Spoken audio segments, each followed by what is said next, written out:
I can assure you that the special interests don't want me there. I have a long history of speaking out against special interests, special moneyed interests in this community. I had a newspaper column for 9 years that regularly hit on that topic. As Judy knows, both of us were there in front of City Council when the votes were coming down on the development of the Trans Mountain Corridor over there on the west side. And some of those interests were right there in the front row. Those people were right there. And so I know they know who I am, and I know they don't fancy the idea of having someone like me on City Council.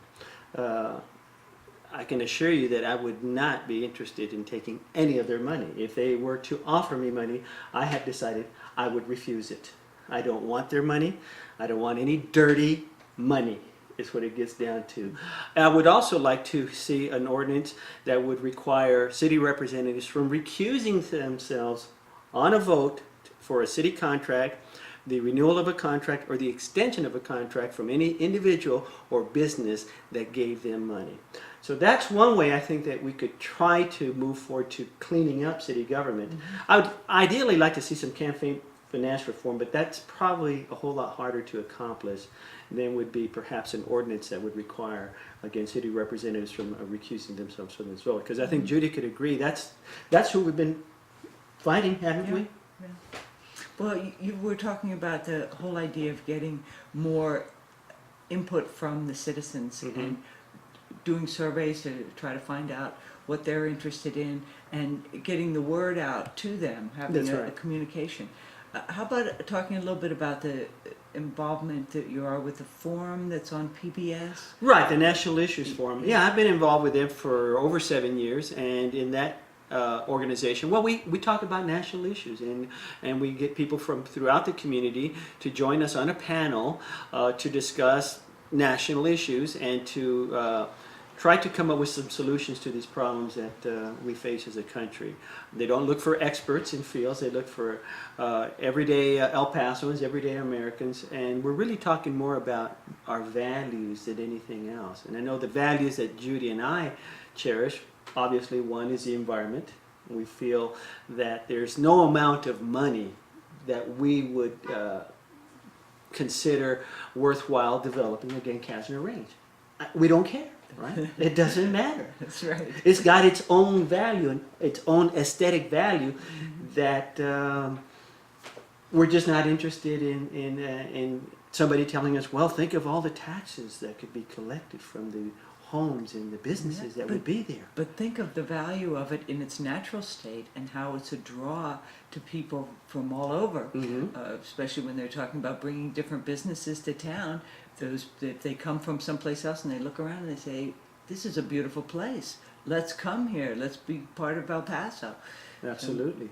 So that's just where I'm coming from. I really can't say why I'm like that other than, again, having grown up near the mountains and hiking the mountains and getting to love the mountains and not wanting them to be despoiled by development that would close them off to the rest of us who like to enjoy them. I mean, I know there's people who would say sell the national parks.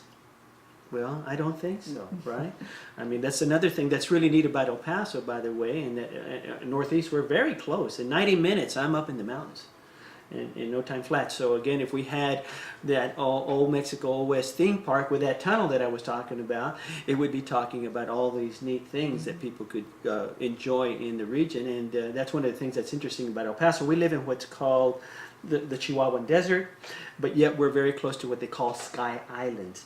And Sky Islands are places like Ruidoso, the Sacramento Mountains, the Gila Wilderness, where you have essentially huge mountains that come right out of the desert, and they get to be tall enough where they start capturing the clouds and capturing the rain, and then making trees and streams and all the beauty that there is in the mountains nearby us to enjoy. So that's one of the great joys. Ecosystems, when you go up in elevation, the ecosystems change dramatically. How I wish the Franklins were like that. I had asked some geology friends of mine, geologist friends, how come that's the case? Because at the top of the North Peak. It's high enough, but they're just not long enough and wide enough to capture the rain. But I know, living out here in North El Paso, if there is a little moisture, you can see the clouds gathering at the top of the North Peak. But again, to the issues of democratizing government, I would like to see things of that nature so that more people could participate. One of the other things that I would like to see is more recently there's been talk about moving the city elections to coincide with the presidential elections. I don't know if you had heard about that, What do Judy. you think? Well, I don't like that idea, and I'm going to tell you why. It would drown out and crowd out local issues with the national issues and the presidential campaign. Also, it would affect the number of signatures that would be required on a petition, because the number of signatures that are required on a petition are a function of the number of people who vote in the local elections. So since the votes go up, if they were to coincide with the national elections, it would mean the number of signatures on a petition would go dramatically up, and it would make it harder for citizens to initiate changes in local government. So that would be one reason that I wouldn't like that. I also don't want any changes in the current Freedom of Information Act ordinance that we have in this community. There are people who are trying to make it more restrictive, to limit the public access to communications among the elected officials. That was just recently voted down, but they've made an effort to try to change it, and I would oppose that change also. So I want to make things more open, more democratic, not a system that favors the few with money over the rest of us, who we don't have money, but we have our voices, and we vote with our feet, so to speak. And it's hard enough as it is because so few people are involved. Yeah. And one reason I think so few people are involved is because many people feel that the city government is just not that responsive to them. It doesn't seem to be all that open, and so they just figure it's not worth voting for. By the way, that surveying group that was talking about, where we would survey every El Pasoan, and we would do it the easy part would be just through their tax notices, their property tax notices, through their water bills. That's where we could include those surveys. Mm-hmm. But some people are not going to respond to that, so that's where we would finally get down to people making phone calls, and finally people knocking on doors. And those door knockers could also start registering more voters.